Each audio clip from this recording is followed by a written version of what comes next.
today for zero tolerance against genital mutilation. So join us this Sunday as we get to discuss that and so much more, because Sundays are for African Kona.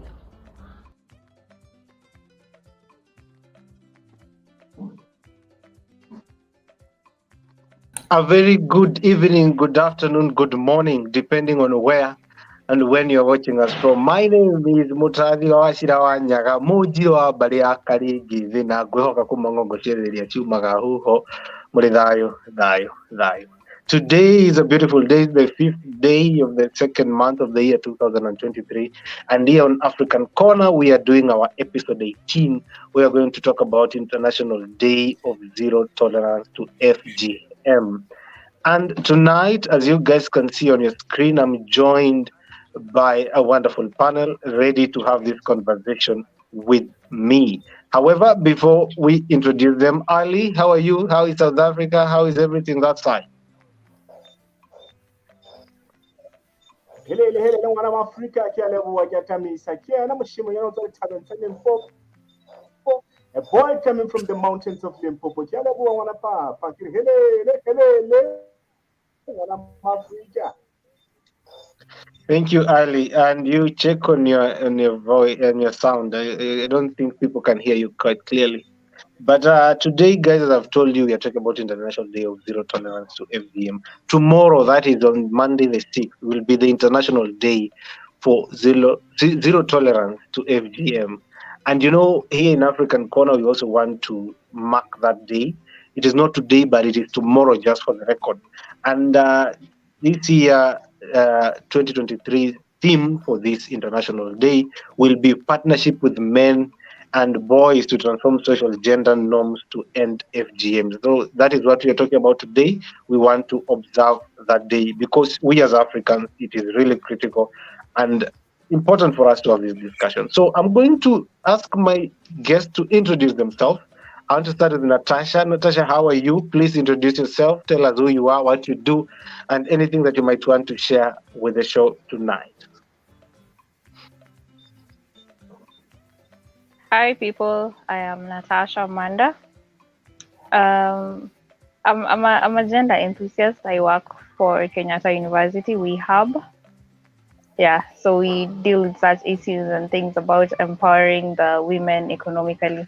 That's why today, I suppose that's why I'm a panelist here today. Nice to meet you. Nice to have this conversation. I'm looking forward to listening to the other panelists. It is nice to have you, Natasha. Thank you for joining us tonight. Russell, how are you? Please introduce yourself and anything that you might want to share with us tonight. Okay, hi guys. I'm Russell Obwaku. I'm a former fellow of African for SDG. So I support sustainable development goals. And thank you for having me here. Thank you, Russell, for having not for having us, but thank you, Russell, for being here. Hey, you see now, Kimani, Yes, you know, you're the only gentleman in this discussion. The floor is yours. How are you? Tell us who you are. Thank you, Ashira. My name is Kimani Mwangi. In this capacity, I would like to think. I like to say that I know I'm a thinker. My profession does not really fit into today's discussion, but I like to think, and that's why I'm here so that we can, discuss and see if we can develop some solutions to, problems related to FGM. Yeah, thank you for having me. Thank you for being here, Kimani. You know, it takes a real gentleman to be here and talk about this, and not only the ladies. So, guys, I'm going to go directly to the topic of tonight. I want to start with you, Natasha. What are your general views on female genital mutilation, and is this day really necessary? Is it necessary for us to have the 6th of February each year to celebrate or to have a day to mark zero tolerance to FGM? What are your general views, and do you think this day is necessary?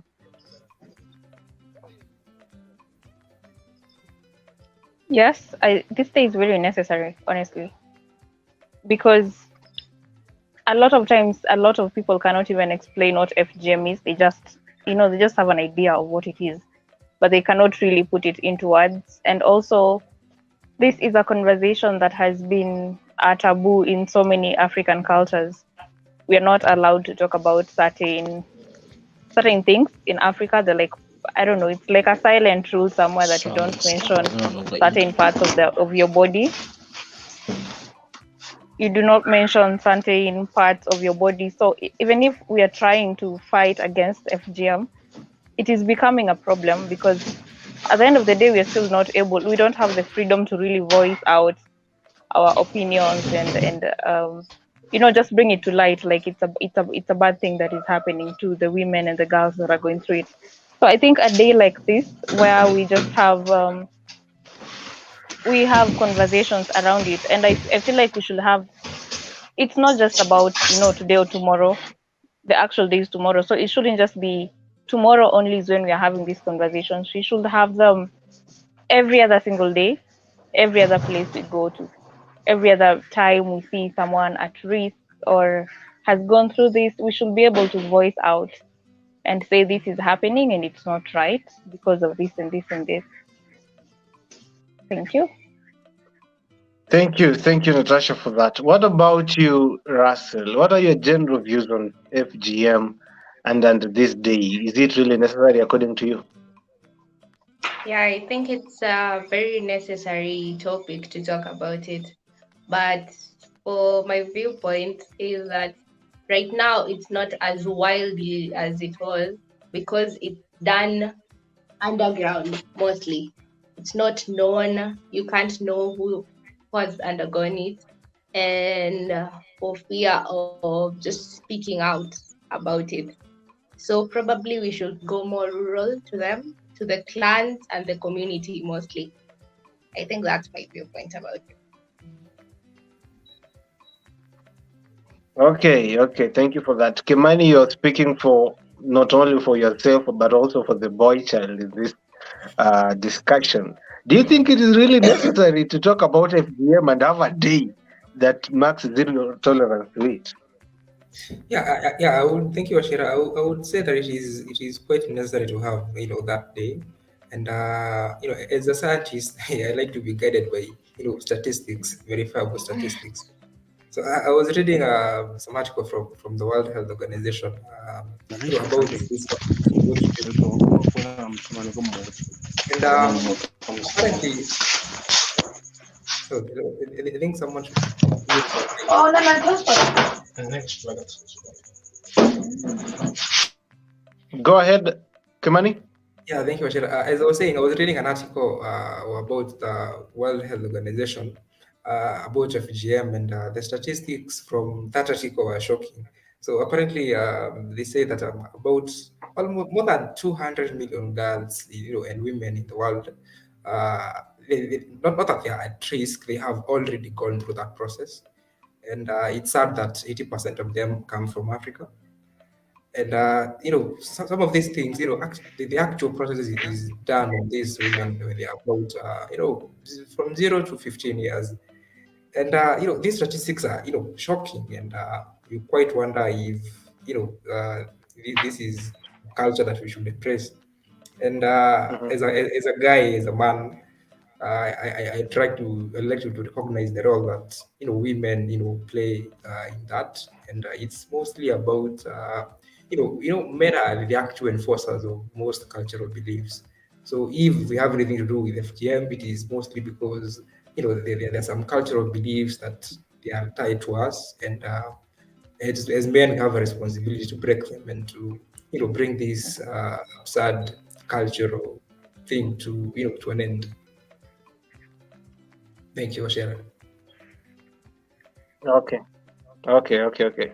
I hear you, but because you're talking about African Kona and it's an African show, I'd like to ask you guys because I do understand you come from various African communities.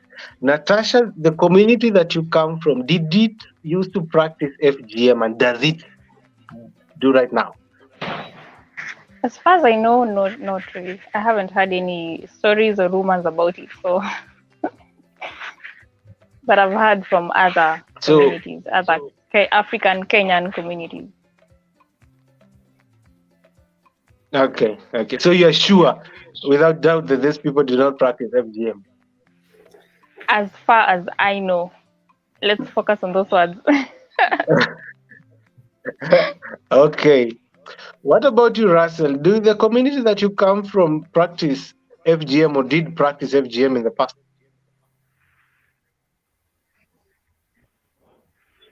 I guess so. So I think in the past they used to do it, but right now I'm not sure. Okay. Kimani, what about you? Yeah, because I'm not interacted with them bad girls. Mhm. Okay. Kimani, what about you? Did your community used to practice FGM? Uh, Not interacted. yeah, But I'm none, I'm so sorry. yeah, Washira, I had your question.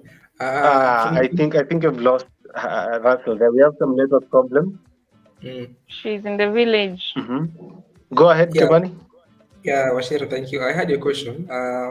If my community used to practice them, I know this is quite an example because we come from the same community and I'm not sure of the answer, but I'm going to give a subjective one. I'm going to say no.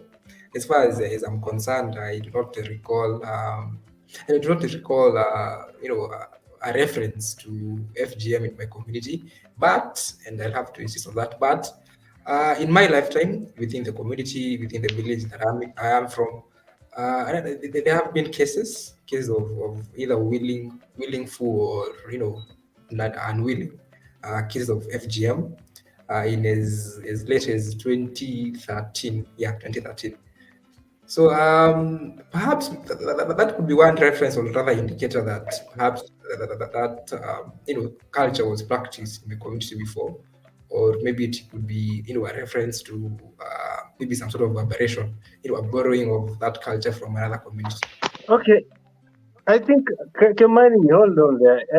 You're very wrong, actually. Yeah, I For know the this is record, you are, the, right now. the, Yes, Washira. Kimani, for the record, you're very wrong because the Kikuyu community did practice FGM, and there are some. That's not a lie. It is out there. It's a public and information that we do know that they did used to practice that. And however, I do understand they dropped that behavior. They do not do it as much as far as I'm concerned. They do not practice that. But you never know what is really happening there in the villages and the grassroots. That's why we have this day to mark that we are not going to condone female genital mutilation. That's why it is the day for zero tolerance to FGM, and we hope that people will actually get to a point where we have zero tolerance. But before we talk about that, Natasha, do you guys, when talking about zero tolerance to FGM, have you thought about going back first of all and understanding what was the reason, what was the thinking behind these communities in Africa that practice FGM? What about them? The people who are saying that you cannot take away our culture, this is our culture, and you cannot just come here and tell us that we are going to drop it without giving us various reasons. Well, I know a few reasons as to sorry, as to why few African cultures will practice FGM. For one, there's the maintaining, the protection of the girl's virginity, and there was Natasha, can you hear me? yes, I can hear you. Guys cannot hear me. We can. Okay, I was saying there was the preserving is the word I was looking for. The preserving of the girl's virginity. It was thought that when a girl goes to FGM, it will, she will, I don't say this word, but she will stay a virgin longer before she got married. And then there was also We can hear you, but it is delaying, taking a lot of time. there was also the point of it was a rite of initiation into womanhood for other cultures. And there was also the question of the family's dignity and just being accepted into community, because now when your daughters were not circumcised, you were shunned as a family. It was a whole thing about someone's daughter has not been circumcised, so the whole family is which is the word when you're kicked out of your community. That word is what I'm looking for. Yeah. So those are the few reasons that I know why people or Africans in certain communities found it necessary to practice FGM.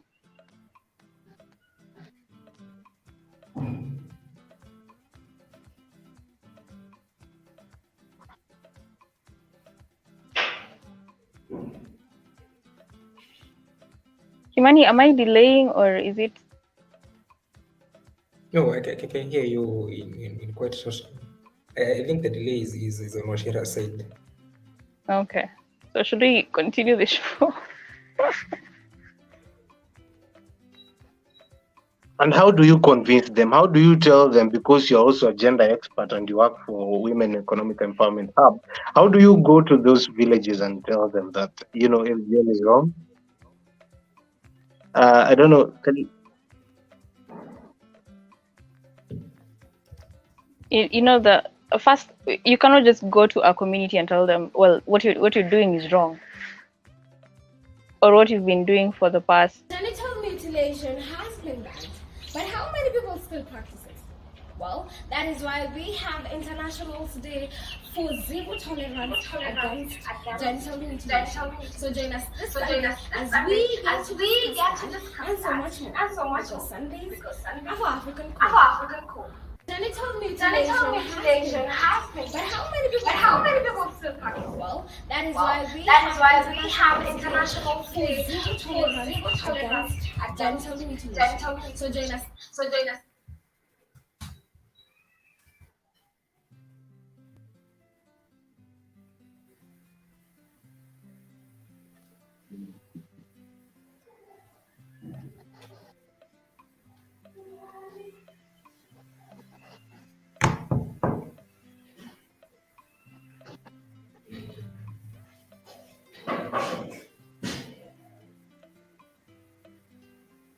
We are back. I don't know if now you guys can be able to hear me. Kimani, can you hear me? Yes. Natasha, can you hear me? We have some technical issues that are happening today. I don't know what is happening. I can hear you. Can you hear me?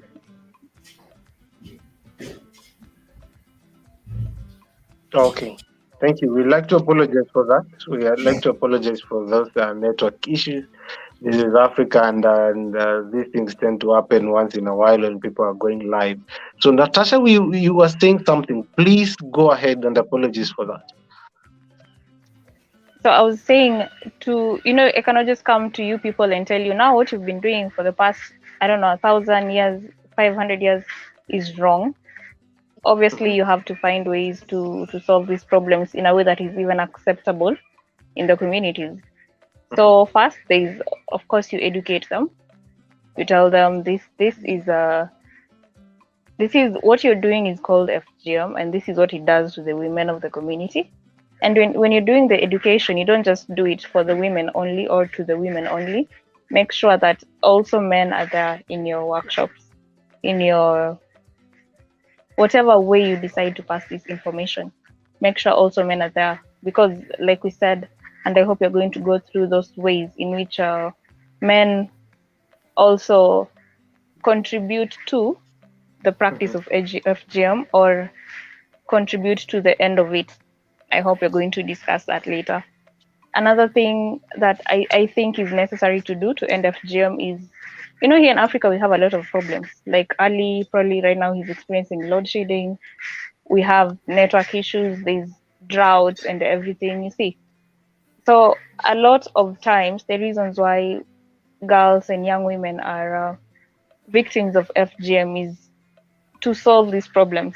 For example, if a girl comes from a poor family where she has, other siblings and the parents are not able to provide for the siblings, this girl is going to go through FGM to be initiated into womanhood, and then she's going to be married off very early.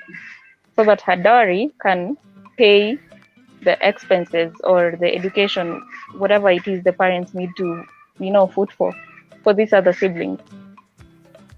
These societal problems, I feel like they should be solved so that we can also, when you're fighting FGM, you're just fighting a symptom. It's like the way we are told about malaria and the drugs of nowadays. I don't want to go into that. I'm not an expert in that field. Yeah, so I think when you solve these problems that you have in society, like drought, you find a way to get the society to get water, maybe dig boreholes or something like that. You empower the women enough such that they are able to depend on themselves economically, and they can get independence from men. You see that actually is even giving this society power to make decisions on their own, rather than having just one person make decisions, which in most of the cases it is the man that is making the decision.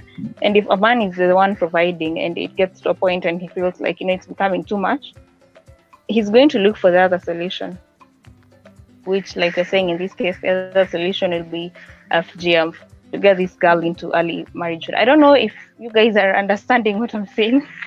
I feel like I'm saying a lot, but I hope you can understand. Yeah, another thing I like to say is I have seen the what is it called? The way nowadays men are encouraged to take their expectant partners to be part of the journey. I feel like that would also work if we did the same for FGM. We give men the reproductive education. How is it called?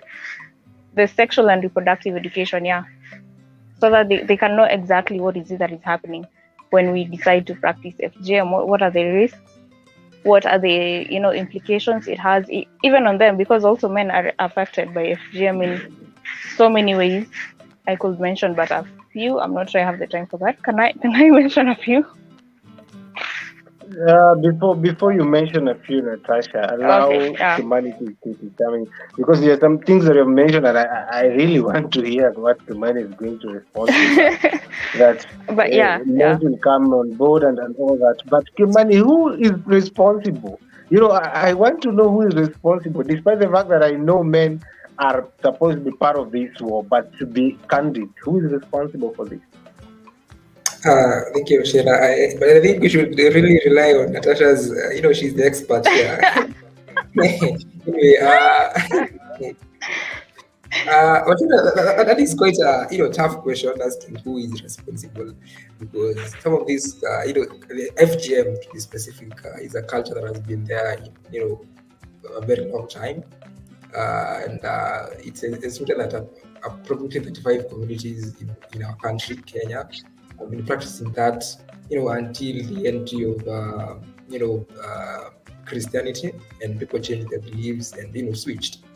So if you had to ask who is responsible for FGM, I think, it's probably our culture, but I think that the better question would be to ask, why is it that there are some cultures that, we are condemning like this one, and there are cultures that, we adapted. And I think we require to simplify that and simplify it into some very simple substance.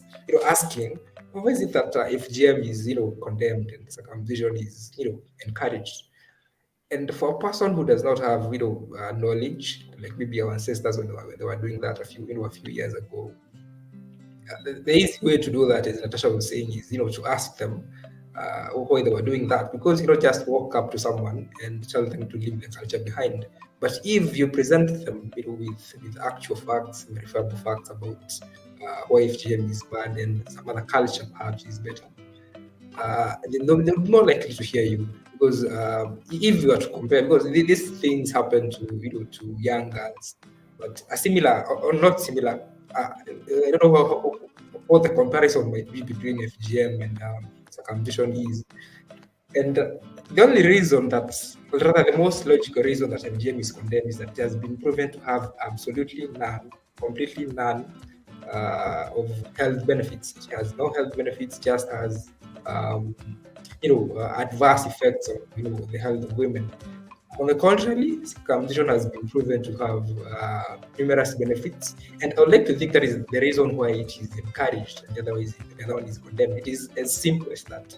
It's as simple as presenting actual facts, verifiable facts, to a rational person, a rational community, and perhaps be able to convince a few, or rather convince all of them that FGM, condemning FGM is not a fight culture or person's culture.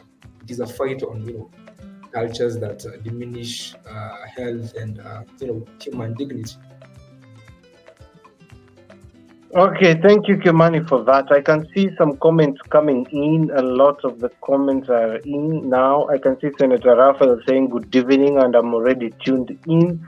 Peter G. Nganga tuned, and we have Ubeka saying important topic. Well done, guys. And Dunga saying that locked on 100. We also have Brandon Miner saying good evening, and Grace Mureithi, who is also supposed to be part of the show, but because of some network issues, she's not here. She's saying that I agree African communities practice FGM. Generally, it has failed over time. That is Grace. And also she's saying, Natasha, I can hear you. I think that was when you're experiencing some problems.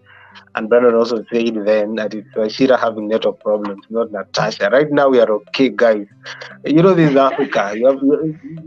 This tend to happen most of the time. And then we also have Grace Murezi saying, Washiro can hear you.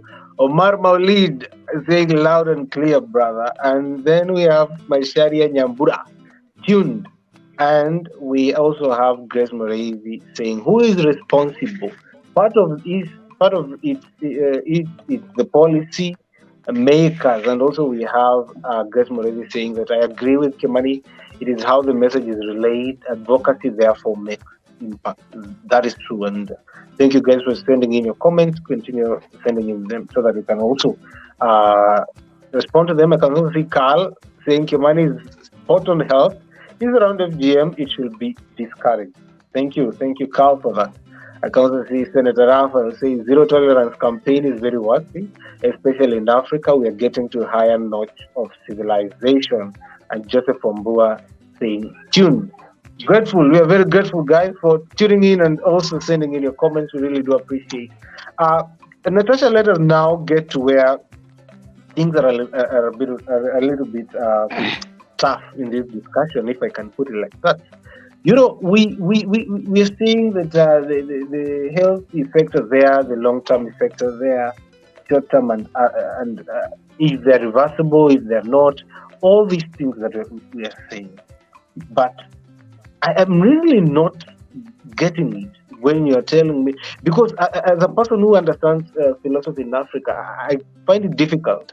Not that I'm advocating for FGM, but I find it difficult for you or for us people to go and tell the people down there, or if I can use such a phrase, that FGM is wrong. That this is your culture, but it is wrong. Natasha, now as the gender expert, to be really honest, how do you do that? Tell this Maasai lady or Pokot or Kikuyu traditional lady that what she does is not right, and she knows this is what my forefathers have told me I'm supposed to do. How do you go about that? How do you, change the mindset of these people? So, like I said before, the first thing would, of course, to be educate them on the health implications it has on the women and also the men, because men are also affected by FGM health-wisely and in other ways. And the second thing that I actually just thought of right now would be to provide solutions to, for example, you look at why are we practicing FGM? What is the problem exactly? What problem would you be trying to solve by, practicing this one? And then you come with an alternative solution. For example, you said one of the reasons is to usher women into womanhood, like a rite of passage, right? You can give them an alternative. Because when you go to a certain people and you tell them this culture, it's wrong. That is the way of living. That is what they've known for the longest. So obviously, they will become defensive about it. They will not be receptive to the point where you're saying it's wrong. But if you approach them with a solution and an alternative, they will see where you're coming from.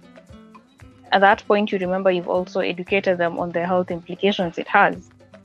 And you also, for example, if it's about a rite of passage, we can have classes for the girls of that particular age. And we just, teach them this is how it is, this is how maybe a woman of our community is supposed to conduct herself and stuff like that. Instead of, just telling them you should avoid the cat. That would be a very aggressive way of approaching the topic. Yeah, so I think Sure. the most the most important part will be to provide solutions and alternatives and educate them and involve the men in their education and in the advocacy against FGM. Yeah. Yeah, true. I totally agree with that. Involve the men. And Kimani, I know we had some network issues, but I want you to go again on that. You know very well that partnership with men and boys to transform social gender norms to end FGM is the theme actually for this year, International Day for Zero Tolerance to FGM. And Natasha is saying that men should come on board and help these men. And I asked the question, who's responsible? But now you as a man, as a Kikuyu man who did not know that Kikuyu women were circumcised, yeah? And now hopefully you know, how do you come on board now? How are you going to partner with these people and also try and end this issue of FGM for once and for all, as a man now? Yeah, thank you, Ashira. And I'm not informed. And I have a little copy of that was a whole history lesson. But I'd like to provide a more general response to that question. By responding to the role of men in the existence or absence of thereof of FGM. And I'd like to think that the most basic link of men to FGM is it's on the culture, because FGM as a practice it is purely cultural. Some cultures practice it, some cultures do not. So it is purely cultural. And since most communities that actually practice that, most of them are in Africa, they are, I don't know if this is the right term, but they are paternal. That would mean that there is some sort of general dominance of men as compared to women. Like men have more say as compared to women. And by that mere fact, that would mean that the men are, they are the greatest enforcers of culture, simply because they are dominant, because culture is pushed by, values and actions done repeatedly over time. Now, if men are, they're the greatest enforcers of culture, and within a culture that practices FGM, that would mean that men have an even bigger part, to play in changing the culture, to eradicate FGM. And some of these cultures include the most basic one is there's this notion, rather belief among men that there are some men who refuse to marry women who have not undergone through that practice. And I'm not defending them, but one can see where their for lack of a better word, rigidity is coming from. There is a whole lot of culture. This man believes that FGM should exist, so they believe that ladies who have not undergone that practice are against their culture. So they would feel as if they should not get married to a guy, but to a lady who has not undergone the practice. And that in itself could have been, it could have been pushing it encourages the practice to go on, because the enforcers of culture who are supposed to be condemning the practice are not yet convinced that practice should not exist, and that might at some point make some ladies to want to undergo the process so that they can get married, and that is not right. So in conclusion, we as men, as the greatest enforcers of culture, we have that big role to play, which is one, changing that culture, because we can, especially in Africa, we change that culture to actually pinpoint and push away FGM for the evil practice that it is. And secondly, that change in belief that such a person should not will not marry a lady because they will not undergo that practice. These beliefs need to be changed, and men can do that. Yeah, that's true. You know, we live in a very paternalistic um society. Most of the communities in Africa are paternalistic, and I don't know if the men really need to end FGM. Then what will be the women doing? Russell, what are you doing as an individual to make sure that FGM is over?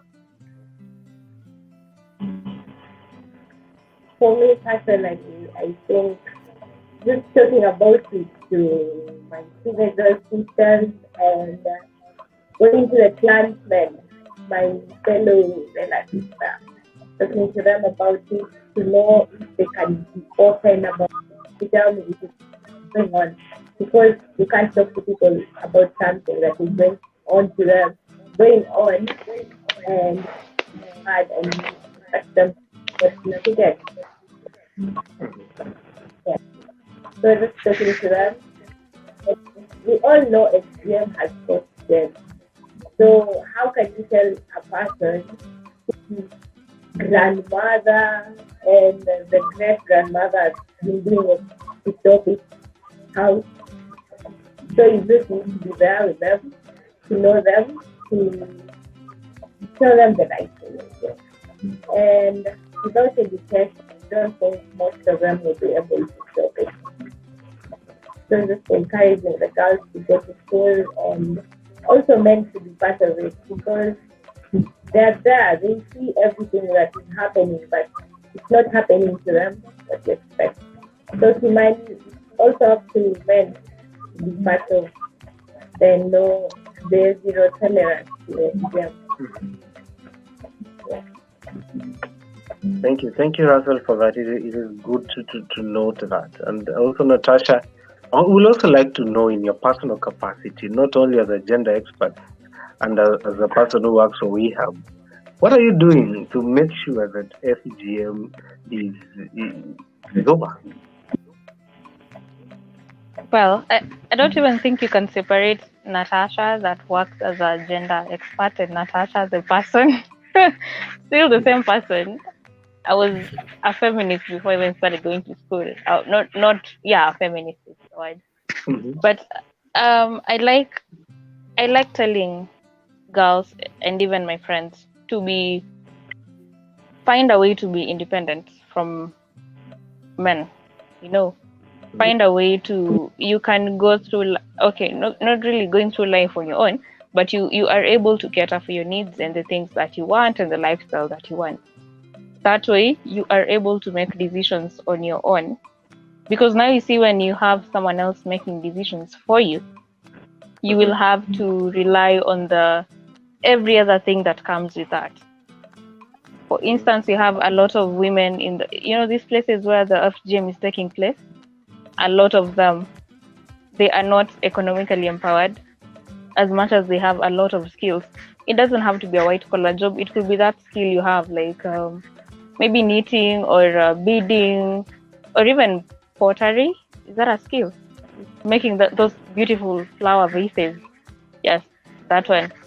You can just do something small and earn an extra shilling, and that is how you gain your independence from all of these things that will tie you down to a certain culture that is eventually going to be harmful to your health. Yeah. And also, of You course, know, having such conversations. true. I saw another woman the other day. I cannot really remember her name, but somebody learned. She was saying that FGM should not be totally legal, but women should be left to choose if they want to do it or that. I don't know, Russell, what is your reaction to that? Should it be optional, despite the fact that we're having zero tolerance? Can we tolerate those people who want to practice it? So right now you can say we can't tolerate it, but for them, they have to fit in order to go through FGM. In order to FGM to happen to them, they have to fit in that society. So they just feel it's part of them. But I think if you just educate them, they'll be able to accept it as a bad thing. but it takes time. You just can't tell somebody no, you're doing Maramoja. It is true. It is true. I really agree with that. Kimani, back to you on the, vitu kwa ground is different. That's what we say. Kwa ground mambo is different. And we are talking about ending, FGM in Kenya and across Africa.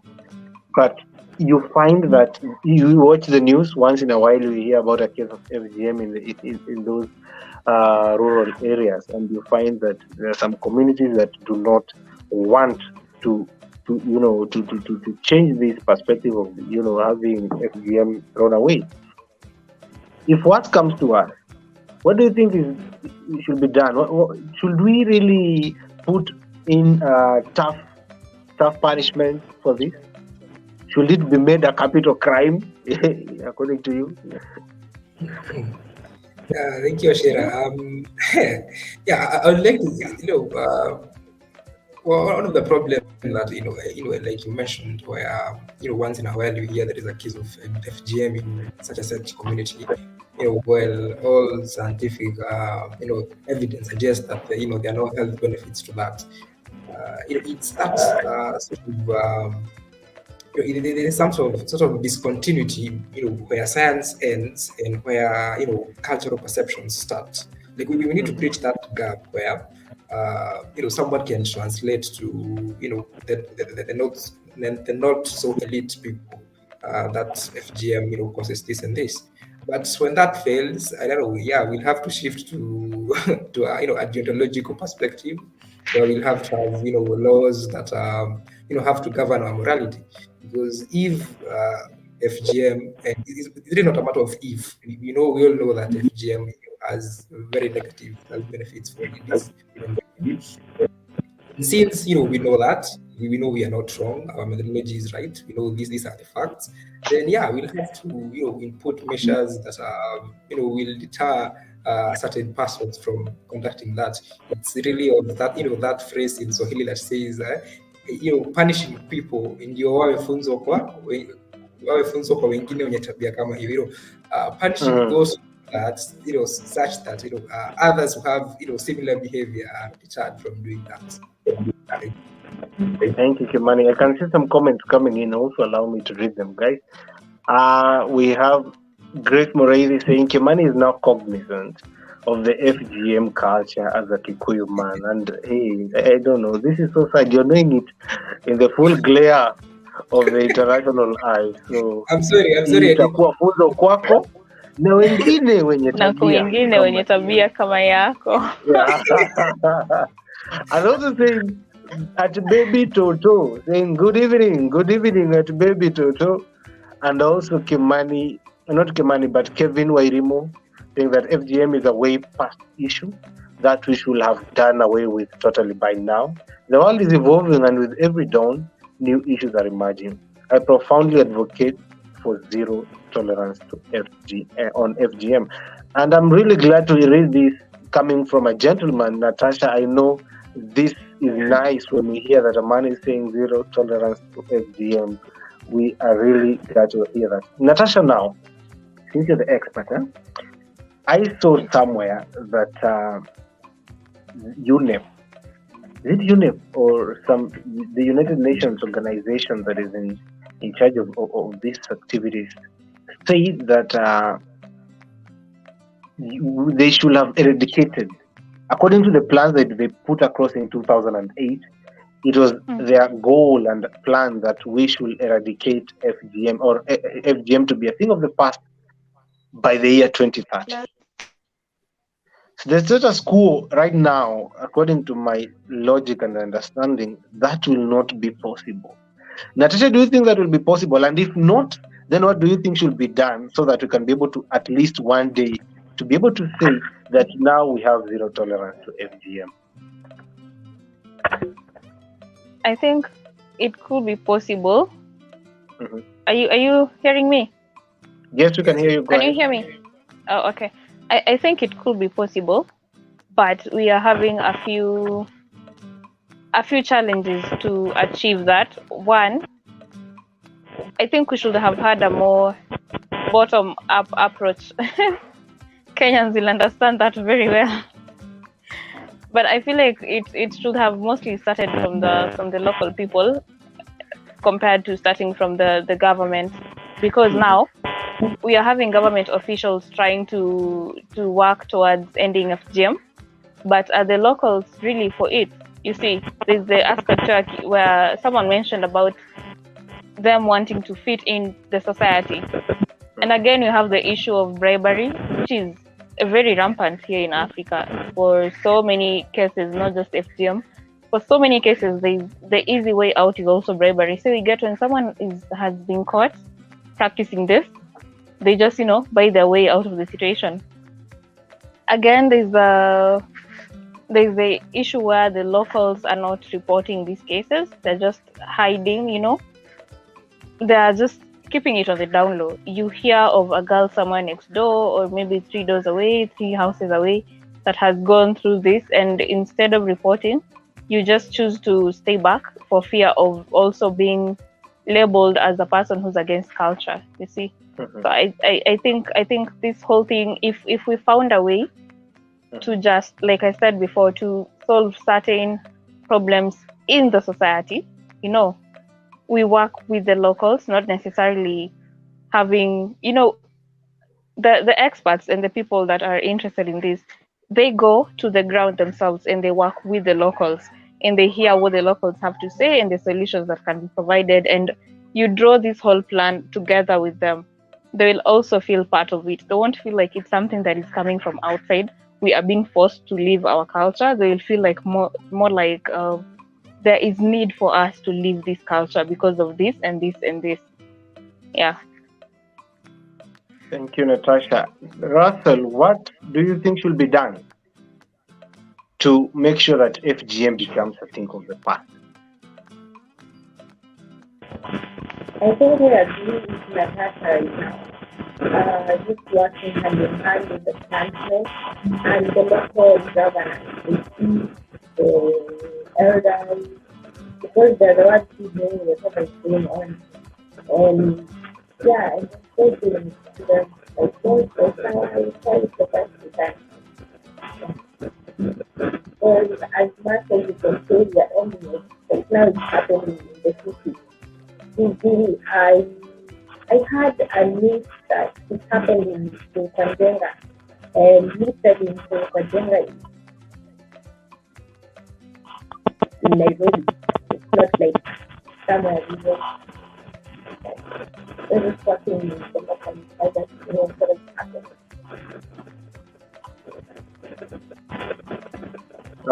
Okay, Russell, we hear you. Kimani, now because you're speaking on behalf of men, and we've heard that this year's theme is a partnership with men and boys to transform social gender norms to end FGM. What is your final comment as we wrap up the show towards this topic? What's your final comment? Thank you, Ashera. My final comment would be that we would like to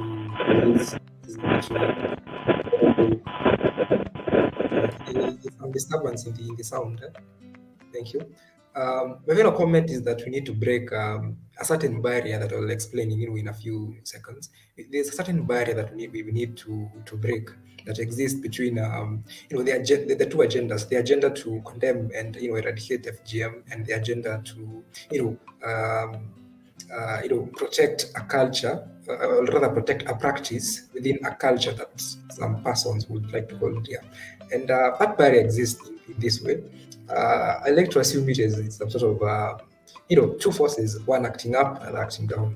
And at the top we have governments trying to fund projects that are and programs that are that educate people against FGM, and all of that sort of funding. Like the other day I was seeing the US saying that every year they spend at least $1.4 billion US in medical bills to that is the toll, that is the economic toll, the financial toll that the US incurs to stop FGM. And of course that money is spent in the US and mostly in other countries, in forms of projects funded in those countries by the US to eradicate FGM. Yeah, so there is funding, and there are government policies that are enforcing and putting rules that are the ones we're discussing, that FGM need to be eradicated. And of course, there is the scientific approach where all scientists are pointing towards FGM being a culture that needs to be abolished. That is the upward force. No, the downward force originates from communities that tend to they have this. I don't like to call it a notion. I like to call it. They feel as if they need to protect their culture, and due to their due to their unwillingness to learn and let go some aspects, they grasp on that practice and are not willing to let go. So there is a barrier between these two agendas. And I'd like to point out that although there have been statistics suggesting that this practice has gone low, one might question if indeed the case of FGM have reduced or they have simply stopped being reported, because it might be maybe the logical approach of putting measures to stop FGM only scared the few, and others went into hiding. And we cannot say with utmost certainty that specifically that those cases have reduced, because the statistics we have for only reported cases, and you cannot be sure that these are the statistics on the ground. So that barrier that was defined, we need to break it. We need to break that barrier between the two agendas.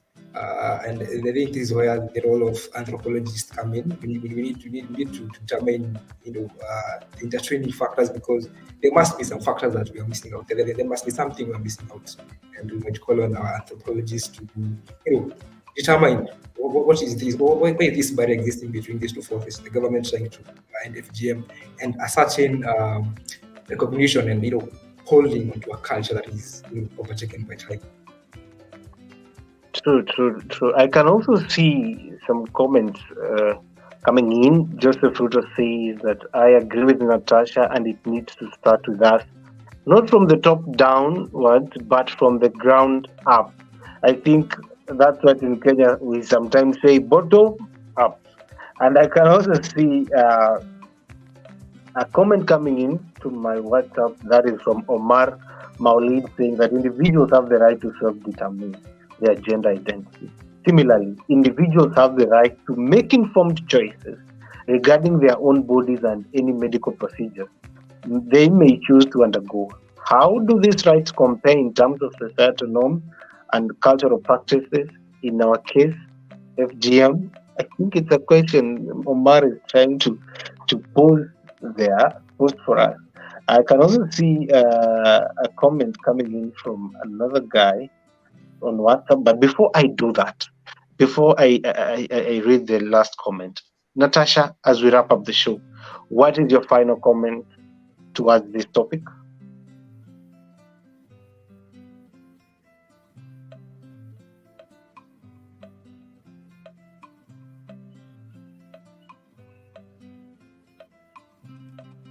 Natasha, can you hear me? I think you've lost Natasha, but I can read a comment from Joseph Ruto also, and he's saying that I feel like those who choose to do FGM, I think that's a personal decision, and that we should try to educate them more on the effects of FGM, because this will help them to think about the decisions. And I feel like with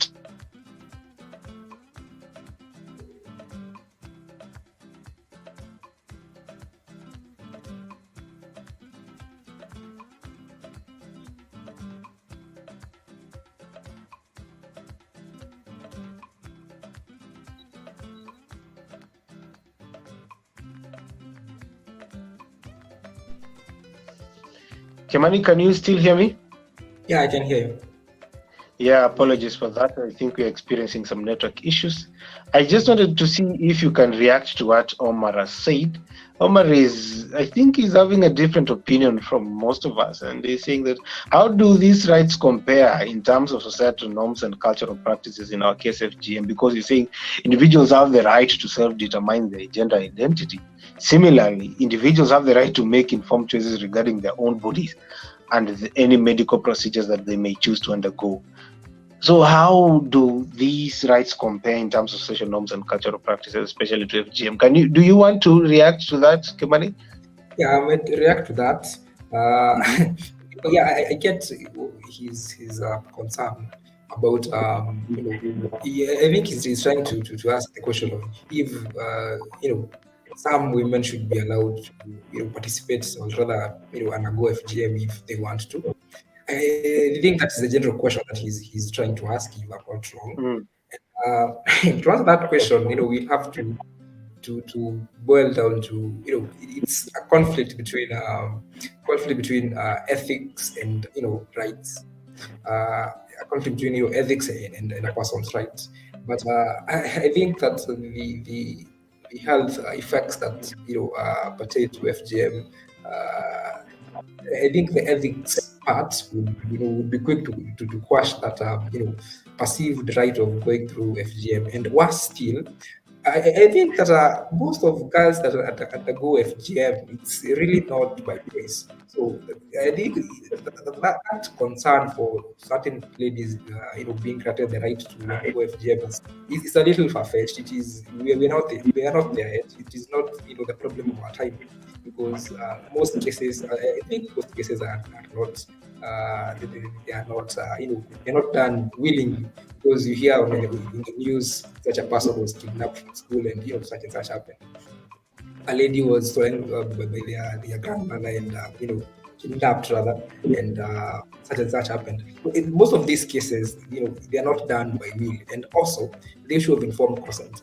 Most cases of FGM, actually 90% of them happen for girls between the age of 0 and 15.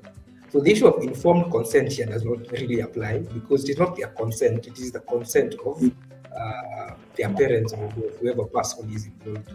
And if in the end that if in the end that person cannot make a decision, I think it would be wise to most cases there is no consent, because the consent comes from the parent.